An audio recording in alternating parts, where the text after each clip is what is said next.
রাসূল সাল্লাল্লাহু আলাইহি ওয়াসাল্লাম বলেছেন, সবচেয়ে সুখী মানুষটাকে, পৃথিবীর সবচেয়ে সুখী মানুষটাকে কাল কিয়ামতের মাঠে আল্লাহ পাক এক মুহূর্ত সময়ের জন্য জাহান্নামে ঢুকাই দেবে। কতটুকু সময়? এক মুহূর্ত। আল্লাহ পাক জানেন কতটুকু সময়। এরপর তাকে বের করে বলবেন, দুনিয়াতে সুখে ছিলা? সে বলবে, আল্লাহ সুখ কি জিনিস আমি জানি না, সুখ কাকে বলে আমি জানি না, সুখ কি আমি সেটা জানি না। আল্লাহ সুখ কাকে বলে আমি সেটা জানি না। আর এই পৃথিবীর সবচাইতে নির্যাতিত, নিপীড়িত এবং দুঃখ ক্লেশে ভরা মানুষটাকে আল্লাহ পাক এই এক মুহূর্তের জন্য জান্নাতে ঢুকিয়ে দেবে, দিয়ে বের করে নিয়ে আসবে। বলবেন যে দুনিয়াতে দুঃখে ছিলা, কষ্টে ছিলা? এই ব্যক্তি বলবে, আল্লাহ কষ্ট কি জিনিস আমি জানি না, কষ্ট কাকে বলে আমি কষ্টের সংজ্ঞাই জানি না। এই ব্যক্তির তাকদিরে কি হবে পরে? এই ব্যক্তি জান্নাতের ওই আরফ নামক জায়গায় দাঁড়িয়ে থাকবে, চেহারাটা ঘুরিয়ে দেওয়া হবে জাহান্নামীদের দিকে। সে বলবে যে আল্লাহ চেহারাটা খালি আমাকে জান্নাতের দিকে ঘুরায় দাও, আমি জান্নাতে যেতে চাচ্ছি না, খালি চেহারাটা ঘুরায় দাও, বাস এনাফ। আল্লাহ বলবেন আর কিছু চাবো না তো? না, আর কিছু চাবো না। ঠিক আছে, চেহারা ঘুরাই দিলাম। এবার চেহারা জান্নাতের দিকে ঘুরে আসে, জান্নাতের ঘ্রাণ, জান্নাতের নেয়ামতের স্নিগ্ধতা সব পাচ্ছে সে। এবার বলছে আল্লাহ শুধু দরজার কাছে নিয়ে যেয়ে রেখে দাও, ঢুকতে চাবো না। আল্লাহ বলবেন যে এইবার কথা দিয়ে কথা রাখবা? ঠিক আছে, জান্নাতের দরজার সামনে গিয়ে রেখে দাও। ও বেচারা দরজা ধরে দাঁড়ায় আছে, চিন্তা করবে, ও ভাববে, ওই সময় সে ভাববে, হাদিসে এত স্পেসিফিকলি আসছে, সে ভাববে যে আর কিভাবে আল্লাহকে বলবো, আল্লাহ তো এতদূর পর্যন্ত নিয়ে আসলেন। এরপর বলবে যে জাস্ট একটু উকি দিব, আল্লাহ খালি একটু উকি দিতে, ঢোকানোর দরকার নেই, খালি উকি দিব। আল্লাহ পাক বলবেন, দেখো আদম সন্তান তোমরা কিন্তু কথা খুব কম রাখো, আদম সন্তান তোমরা কথা দিয়ে কথা রাখতে পারো না। ওই যে আদম আলাইহিস সালামকে বলা হয়েছিল না, ওয়ালা তাকরাবা হাযিহি শাজারা, তোমরা গাছের কাছে যেও না, তাও তারা গাছের কাছে চলে গেলেন। তোমরা কথা দিয়ে কথা রাখো না।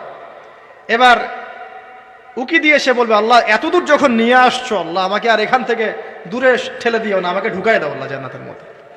আল্লাহ পাক তাকে জান্নাতে ঢুকাই দিবেন এবং এই দুনিয়ার চাইতে 10 গুণ বড় জান্নাত তাকে দিবেন ইনশাআল্লাহ। তাহলে আমরা বুঝতে পারলাম যে দুনিয়ার বাস্তবতা কি আর আসল প্রকৃত সাফল্য কাকে বলে। আরেকটা কথা বলি, এক ব্যক্তিকে জাহান্নামের শাস্তি দেওয়া হবে বছরের পর বছর, অনেক বছর, অনেক বছর। কত বছর আল্লাহ ভালো জানেন, কারণ জাহান্নামের উপর থেকে ছেড়ে দেওয়ার পরে জাহান্নামের তলায় গিয়ে পৌঁছাতেই মানে কত হাজার হাজার বছর পার হয়ে যাবে মানুষ জানে না। এত গভীর জাহান্নাম, এত গভীর। আমরা তো এখন নাসাকে ইলাহ বানিয়ে নিয়েছি, নাসা যা বলে তাই বিশ্বাস করে। ও বলে মঙ্গলে পানি আছে, আমরা বলি হ্যাঁ পানি আছে। ও বলে চাঁদে এই আছে, আমরা বলি হ্যাঁ সেই আছে। নাসা যদি এখন বলে জাহান্নাম নামে একটা জায়গা আছে, কালকে দেখবেন সব মানুষ বিশ্বাস করছে জাহান্নাম নামে একটা জায়গা আছে। এটা হলো যে সায়েন্সকে আমরা এখন উপাস্য বানাচ্ছি, এটা একটা শিরক, এটা আধুনিক শিরক। আধুনিক আরো শিরক আছে, আল্লাহর হালালকে হারাম করা, আল্লাহর হারামকে হালাল করে দেওয়া। ওইদিকে আমি যাচ্ছি না। এখন পড়তে পড়তে পড়তে একটা জায়গা তাকে দাঁড় করিয়ে দেওয়া হবে, আযাব দেওয়া হবে, আযাব দেওয়া হবে, আযাব দেওয়া হবে। এক পর্যায়ে সে চিৎকার করতে থাকবে, ইয়া মান্নান ইয়া হান্নান, ইয়া মান্নান ইয়া হান্নান। এভাবে চিৎকার করতে করতে, এগুলো আল্লাহ পাকের নাম। এগুলো কি আল্লাহ পাকের নাম। আল্লাহ পাক বলবেন, দেখো জাহান্নামের অতল গভীরে কোন আমার বান্দা আমাকে ডাকছে, কি হাজত তার, নিয়ে আসো। ওকে জিজ্ঞাসা করা হবে কি প্রয়োজন। সে শাস্তির অভিযোগ করবে, শাস্তির অভিযোগ করে তাকে বলবে যে আমার এই শাস্তি আমি সহ্য করতে পারছি না, আল্লাহ আমাকে এইটা দাও সেটা দাও, আমাকে, আমি যেখানে থাকি সে থাকার জায়গাটা ভালো না, আমি যেখানে বসি বসার জায়গা ভালো না, এরকম অনেক কথা বলতে থাকবে। আল্লাহ পাক তখন তার গুনাহগুলোকে স্মরণ করাবেন, মানে তার এই অবস্থা কেন হলো এটা স্মরণ করাবেন। এবার সে ব্যক্তি পিছনে ফিরে, তাকে আবার পাঠিয়ে দেওয়া হবে, যাও পিছনে ফিরে যাও। তো যেতে যেতে সে তাকাবে পিছনে ফিরে, বারবার তাকাবে আর বলবে, আল্লাহ তোমার রহমতে আমাকে একবার সেখান থেকে তুমি বের করে নিয়ে আসছো, আল্লাহ দ্বিতীয়বার আমাকে সেখানে পাঠাও, আমি তোমার রহমতের আশা রাখি যে তুমি আমাকে মাফ করে দিবা। আল্লাহ পাক বলবেন, আমার রহমতের ওসিলায় সে আমার কাছে চেয়েছে, যাও আমি তাকে মাফ করে দিলাম। এই জাহান্নাম থেকে বের করেও আল্লাহ পাক অনেক মানুষকে কি করবেন, জান্নাতে দিবেন ইনশাআল্লাহ। একজন ব্যক্তির কথা আসছে, 99টা খুন করেছে, তওবা করার সুযোগ আছে কিনা খুঁজতে গিয়েছে। এক আবেদ যে ইবাদত করে, আলেম না আবেদ, সে বলেছে কোনো মাফ নাই, ওকেও হত্যা করে 100 পূর্ণ করেছে।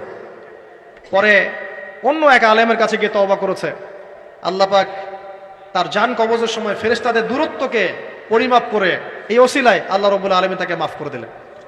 আরেক ব্যক্তিকে মাফ করেছেন আল্লাহ রাব্বুল আলামিন, যে তার সন্তানদেরকে বলেছিল আমি মারা গেলে আমার লাশটাকে পুড়িয়ে ফেলবা, অর্ধেক ছাই বাতাসে ভাসিয়ে দিবা, অর্ধেক ছাই সাগরে ভাসিয়ে দিবা, বাতাসে উড়িয়ে দিবা, সাগরে ভাসিয়ে দিবা।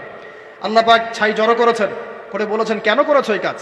সে বলবে মিন খাশিয়াতিকা ইয়া রব্বি, হে আল্লাহ তোমার ভয়েই কাজ করেছিলাম, আর তুমি খুব ভালো করে জানো হে আল্লাহ আমি তোমার ভয় করেছি না অন্য কোনো কারণে করেছি। আল্লাহ পাক তাকে বলবেন যাও আমি তোমাকে মাফ করে দিলাম। এক নারীর কথা আসছে, ব্যভিচারী মহিলা, জিনা করে, পতিতা মহিলা, একটা কুকুরকে পানি পান করিয়েছে, আল্লাহ তাকে মাফ করে দিয়েছে। আর একজন লোকের কথা আসছে যে তার বন্ধুকে এতটুকু বলেছিল, একজন ব্যক্তি তার বন্ধুকে এতটুকু বলেছিল যে আল্লাহ তোকে কোনোদিন মাফ করবে না, আল্লাহ তোকে কোনোদিন মাফ করবে না। এরকম কথা কিন্তু আমরা অনেকে বলে ফেলি। আল্লাহ পাক মৌতের পরে এই দুই ব্যক্তিকেই ডাকবেন, কিয়ামতের মাঠে ডাকবেন, এটা বারজাখে হয়েছে। বলবেন আমার রহমত নিয়ে কথা বলার এখতিয়ার তোমাকে কে দিয়েছে? আমি কাকে মাফ করব কাকে করব না এই কথা বলার এখতিয়ার তোমাকে কে দিয়েছে? আজকে আমি তাকে মাফ করে দিলাম, তোমাকে জাহান্নামে দিয়ে দিলাম, চাপ চলে যাও।